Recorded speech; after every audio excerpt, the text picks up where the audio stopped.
द्रोही झाले. जो तो दाखवी लागला नाटक माणूसपणाचे, जो तो दाखवी नाटक माणूसपणाचे.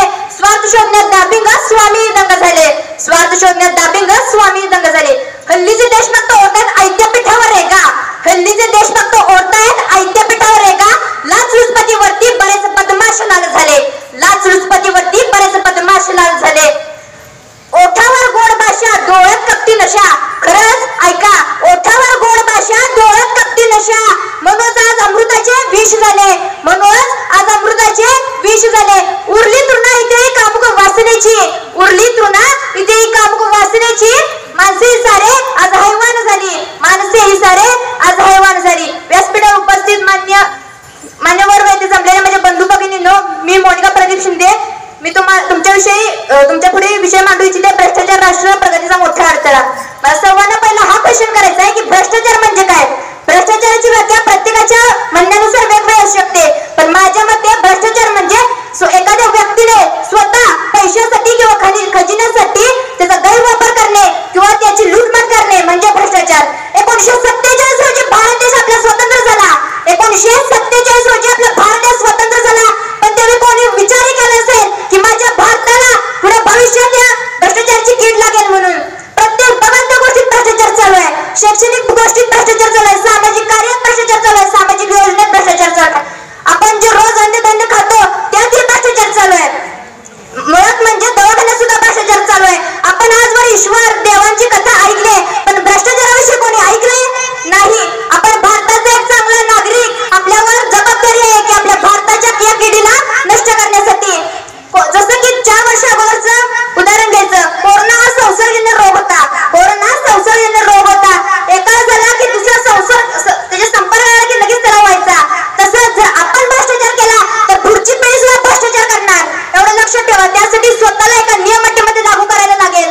जेव्हा तुम्ही स्वतःला ठामपणे उत्तर द्याल की मी भ्रष्टाचार करणार नाही आणि माझ्या नजरेसमोर दिसणारच मी भ्रष्टाचार करू देणार नाही, तेव्हा कुठेतरी आपला भ्रष्टाचार मुक्त भारत होईल.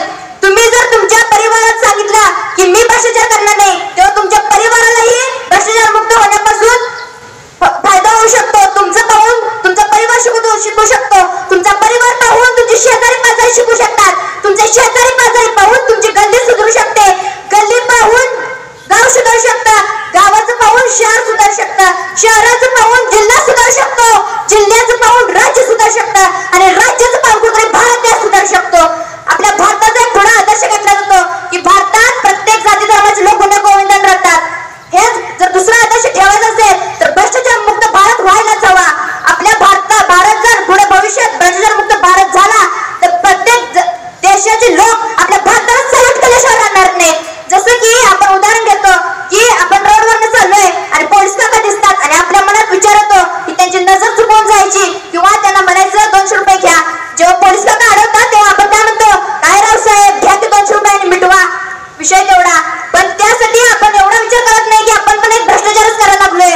आपल्याला पाहणारे इतर लोक पण असतात, जसं की साईडची तुम्ही जेव्हा बोलता तेव्हा आजूबाजूची लोक ऐकत असतात. ते तर राहू दे, तुमच्या गाडीवरची मुलं ते तर ऐकत असतात. त्यांना माहित नसतं की चांगली गोष्ट आहे का वाईट गोष्ट आहे. त्यांना एवढं माहित असतं माझा बाबा भ्रष्टाचार करतोय ना, पण मी पण भ्रष्टाचार करणार. पुढे त्यांची पिढी असं वाढत जाते आणि तेव्हा भ्रष्टाचाराला कुठेतरी चालू होते सुरुवात.